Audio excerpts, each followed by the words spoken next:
The T-1000. He was an overwhelming upgrade from the original Terminator, and a whole lot harder to stop. You could shoot him, freeze him, cut him in half, but that would only slow him down. Plus, he could impersonate your closest friends and family. If an emotionless, liquid metal killing machine doesn't scare you, I don't know what will. Number 11, Hans Gruber from Die Hard. The well-dressed German terrorist was the perfect adversary for Bruce Willis. He was conniving and calculated, organizing a near-perfect takeover of a Los Angeles high-rise in an attempt to steal hundreds of millions of dollars. Unfortunately, he underestimated the courage of John McClane, and that was his literal downfall.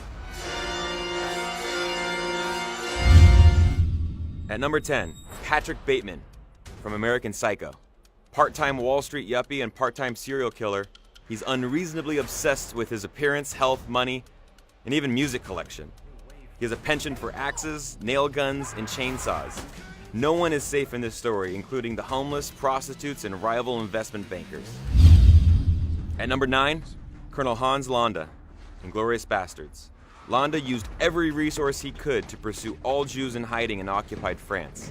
He was exceptionally intelligent and precise as a detective, but ultimately proved to care more about self-preservation than the Nazi agenda. Landa ends up selling out Hitler and a theater full of his followers for immunity and a life in the United States.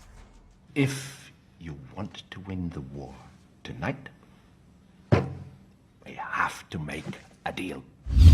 Number 8, Michael Myers, Halloween. A legendary serial killer that's been around for decades, Michael Myers is evil that cannot be stopped. As a 6-year-old, he murdered his older sister on Halloween night and was kept in a sanitarium until he escaped years later. For the next 40 years, he would seek vengeance against the nice people of Haddonfield, Illinois. Good luck with that one, guys. At 7, Freddy Krueger. He's been haunting our dreams since the 1984 classic A Nightmare on Elm Street. Krueger tortured and murdered the children of Springwood, Ohio when they were at their most vulnerable, while dreaming. Nightmares of that signature clawed glove still haunt me to this day. Number 6, John Doe from 7. Kevin Spacey plays this psychopathic serial killer perfectly. Doe is infatuated with the 7 deadly sins of Christianity and disposes of his victims with symbolic murders. He's a twisted mastermind playing a horrific game with the authorities chasing him. Doe is evil personified and leaves you feeling sick up into the final moments of the movie. Become vengeance, dude. Ah, she's all right. You tell me. Become wrath. Tell me she's all right! At 5, Anton Chigurh, No Country for Old Men. Here's proof a really bad haircut can make you an even better bad guy. Javier Bardem's character was utterly unstoppable, efficient, and mysterious. His lack of conscience and fascination with coin flips and cattle guns makes him one of the most menacing villains in movie history. At number 4, the Joker. I know, this is cheating. I'm highlighting one character but 2 actors with this one. The Joker was played perfectly by both Jack Nicholson and Heath Ledger. One brought the cartoon and comedic version, and the other a dark and brooding performance worthy of an Academy Award. Third on the list is Darth Vader. This one might surprise you. Some believe Darth Vader should probably top this list, but he wasn't always a big bad villain.